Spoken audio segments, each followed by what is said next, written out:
Hey guys, welcome back. Today I'm sharing another Curriculums Picks video, and today I am sharing with you what I am using for my third grader. I cannot believe Faith is in third grade. You guys, I'm so sad. How do they grow up so fast? I don't know, but I'm a little sad. If this is your first time clicking on one of my videos, I just want to welcome you. My name is Sarah, and here on my channel, I love to share content on homeschool and motherhood and my faith in Christ. So if you like content like that, make sure that you're subscribed and click the bell button so that you're notified when new videos come out. All right, let's just jump right into this, you guys. Okay, so I do have another video that will be going over like group subjects for my younger ones. So stay tuned for that. I will also have one that we will be doing for our Bible and character.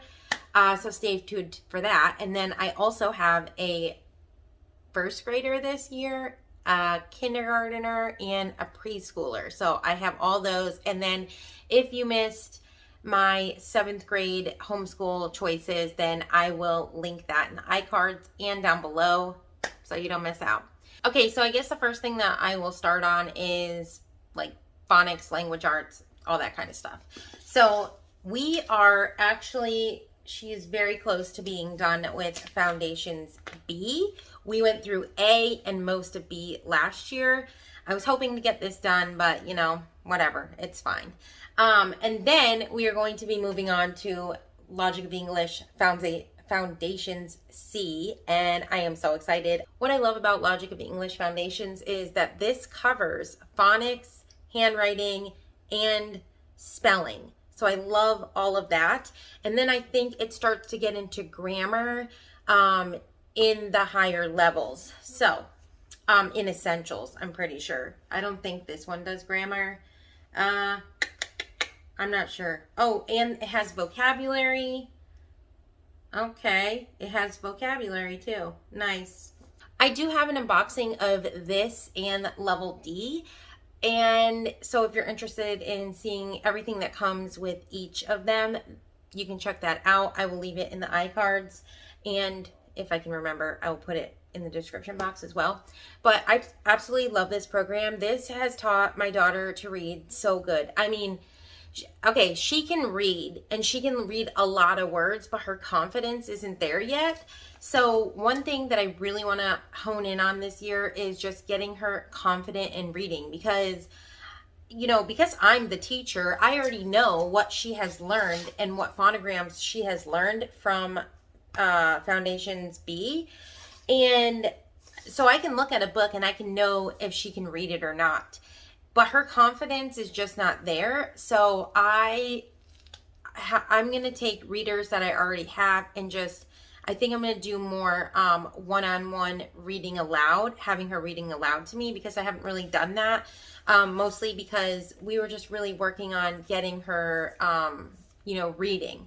So this year my goal is to finish both of these, which like I said, this one she's almost done with. And then, you know, I want to finish Foundations C, and to get her confident in reading out loud and just reading in general. This year, she did pick up a couple books by herself and try to read them. With her, I didn't ever want to push her and get her upset and hate reading, because as someone who struggled with reading when I was younger, I hated reading. I never liked reading, and now I love it. I love reading. And I love reading to my kids, I should say.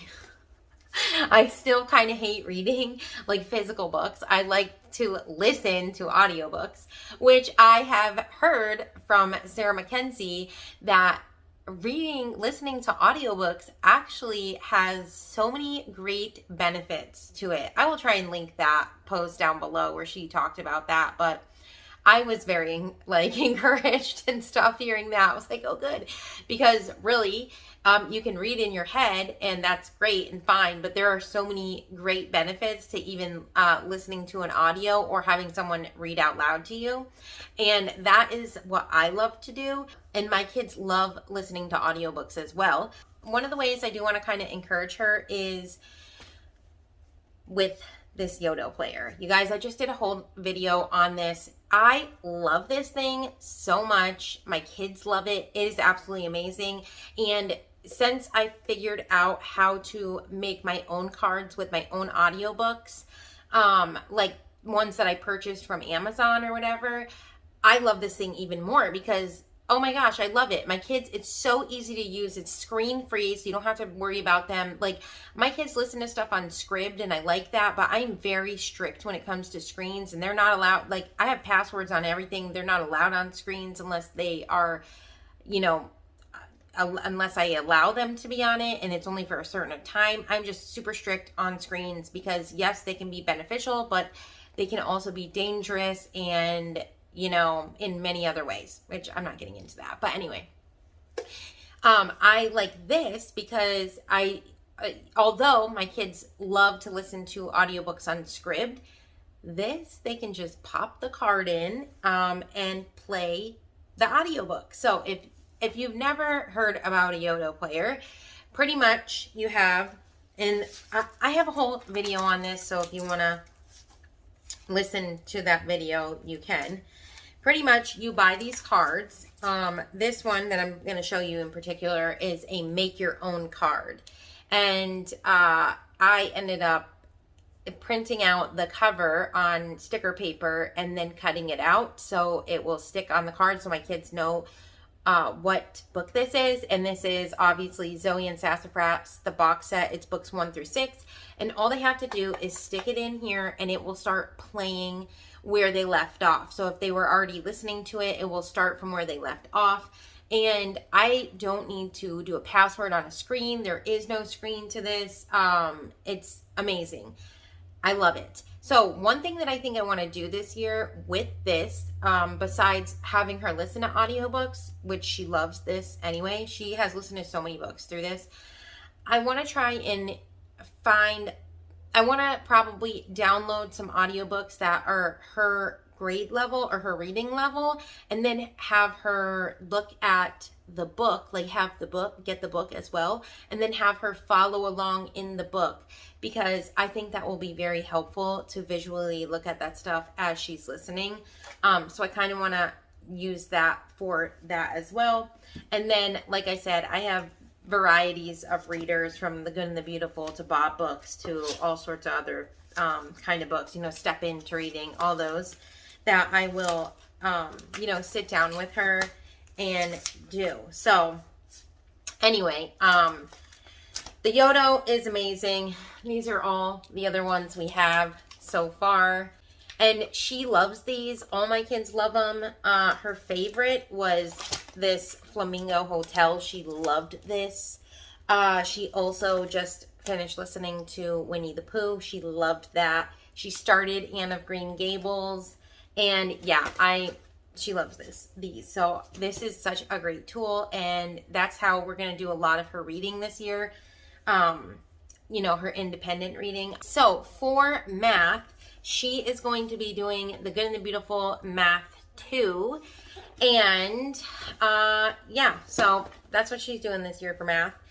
I know she's grade 3, but I actually kind of kept her back because one year we did 2 maths and it took us forever to get through The Good and the Beautiful old level K. And then same with level 1. It has taken us forever to get through. I'm so glad that they revised this, because when you just have multiple kids and you're teaching them all these subjects, I just need something quick, simple, and that's going to be fast. So I did the Simply Good and Beautiful level K with Justice. Well, most of it. He's almost done with it. This past year. And he loved it so much. And the lessons were so short and sweet. So I'm hoping that it's just like that with level 2 as well. So that's what we're doing for math.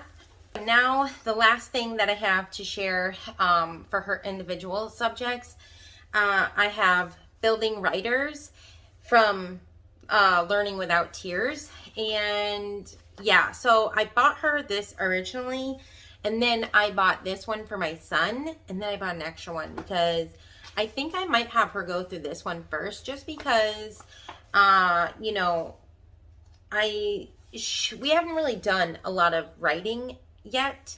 So I thought maybe she could do this and then move on to this, or I'm just going to start her with this. I'm not sure yet.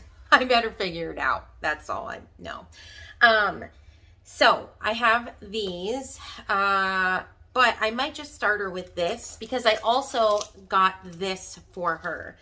Now the reason I was originally just going to do this, but then I came across Building Writers and I decided this might just be a nice easy flow in the beginning of our school year, and then we can move on to this.